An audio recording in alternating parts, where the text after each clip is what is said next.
Mitohy mandrakariva ny fanentanana ary ny fanentanana ataon'ny ministera fahasalamana amin'izao fotoana izao dia mifantoka betsaka amin'ny fanatonana ny olona tsirairay eny amin'ny fokotany misy azy na eny amin'ny toerana izay anaovan'ny asa andavanandro.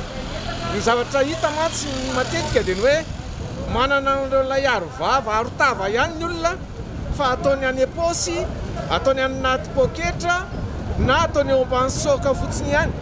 Ny olona napetraka zany dia ny hoe manana ny olona fa tsy ampiasainy amin'ny tokony ho izy tahaka an'izay nazatra amin'ny Madagasikara hatramin'izay ny amin'ny hoe misy ny lay misy odomoka tokony hatoriana amin'ny alina saingy ataon'ny olona zavatra fa amin'ny fampiasana azy.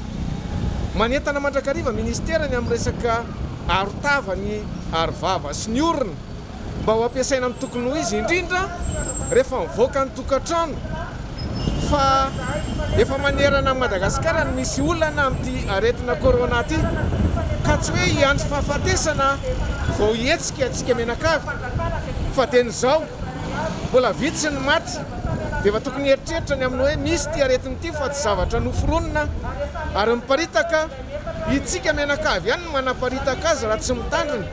Dia hoy ministera hoe anaovy ara-dalàna ny arotava, ataovy ara-dalàna ny fampiasana ny fanasana tanana amin'ny rano sy savony rehefa tonga ny tokantrano ianareo ety an-dalana ety. Dia hoy zahay hoe ho tanteraka amintsika amin'ny fahasalamana fa tsy hiady fahafatesana akory no ataontsika to.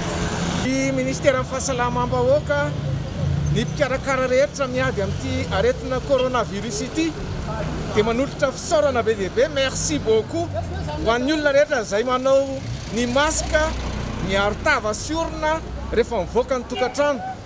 Fiaraha-mientana ilainy ireny ary dia makasitraka antsika rehetrarehetra entany ny namana rehefa mivoaka ny tokantrano mba hanao masika tahaka anao ihany koa. Dia mino izay fa ho lavitra ny aretina tsika ary ho raisitsika ny aretina. Makasitraka be dia be anareo izay nanaraka amin'ny fepetra ny manasa tanana amin'ny rano sy savony matetika indrindra ny fanajana ilay fanaovana ny arotava sy orona rehefa mivoaka ny tokantrano. Makasitraka tompoko.